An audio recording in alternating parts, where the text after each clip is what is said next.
Hi, puppy. Look out. Yeah.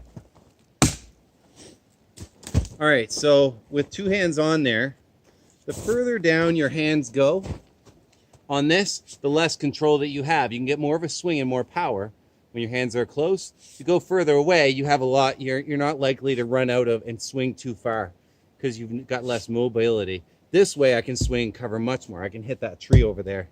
If that was a person right over there and I was swinging right here, then my hands like this give me more power, but I could definitely hit them. Okay, so if I'm slicing away, right, I'm digging into this thing and it goes that way, then okay, that's a problem. If I have my hands closer, I just don't have the range, right? So my wheelhouse is smaller. I like to work on the opposite side of the tree. So if it does deflect, it's still on the opposite side of the tree. I don't like working on my side of the tree very much, but sometimes it's unavoidable. And if I wanted to cut through this thing, okay, there's a nice cut like that, but that's because it's broken on the end. What I'd like to do is if it wasn't broken, you're going to hit in angles. So I can go that way at an angle, and then I can come down towards the middle and break off that chip I just created, right? So it just goes like that. So you should end up with good little chips, and that's how you make progress. Instead of just cutting through like this, okay? You're not trying to scissor your way through. You're trying to make a chip and follow the grain, dig into the grain, and scoop, slide under, and then once that's lifted, then you can cut it off the end, and it comes away freely, like that does, okay? Again, I get further away from it if I can, and work on the opposite side if I can. I don't want to work on this side close to me because my feet are down below in the deflection sort of zone. Okay?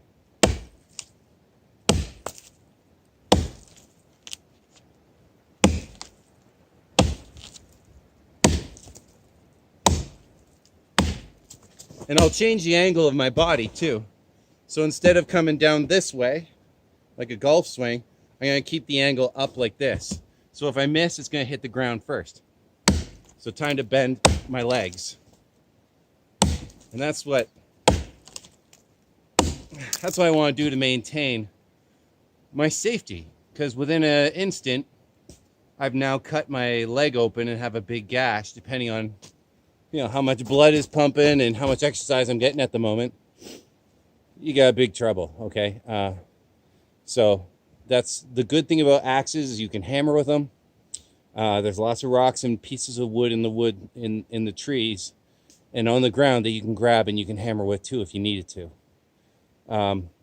But this is definitely the more dangerous of the two tools. It's got its advantages and it's heavy.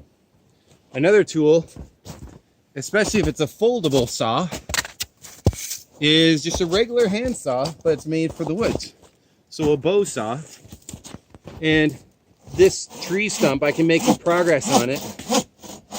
So right about there, I've gone about as deep as the axe went. But then it starts catching up, okay? And then I might have to cut in this direction.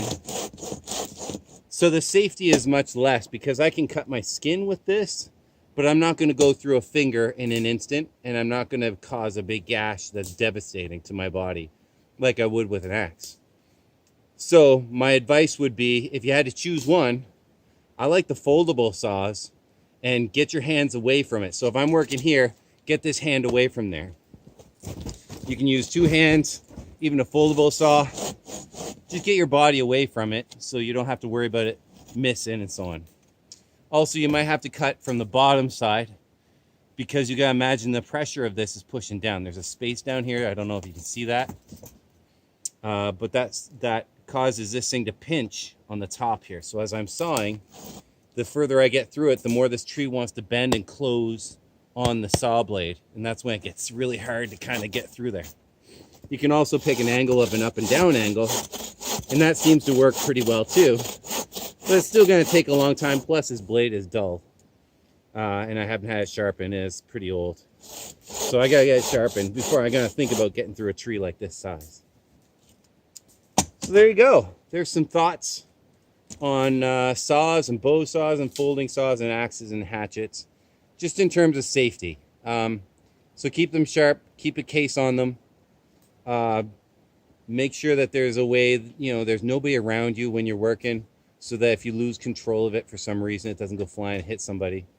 Protect your eyes. There's lots of wood flying around, especially with the axes.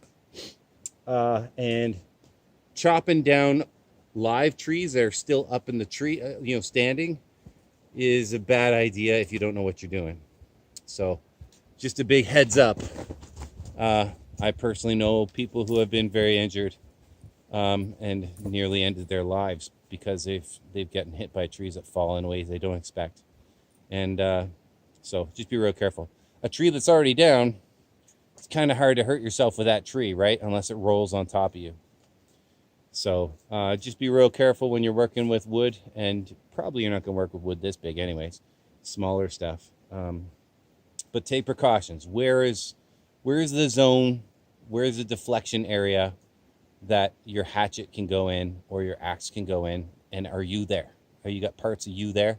Then cut it out, move it, and find a way to make it happen so that you're not anywhere near that place. And wear your protective equipment, even if you are, because sometimes you don't calculate it properly. Nobody's perfect.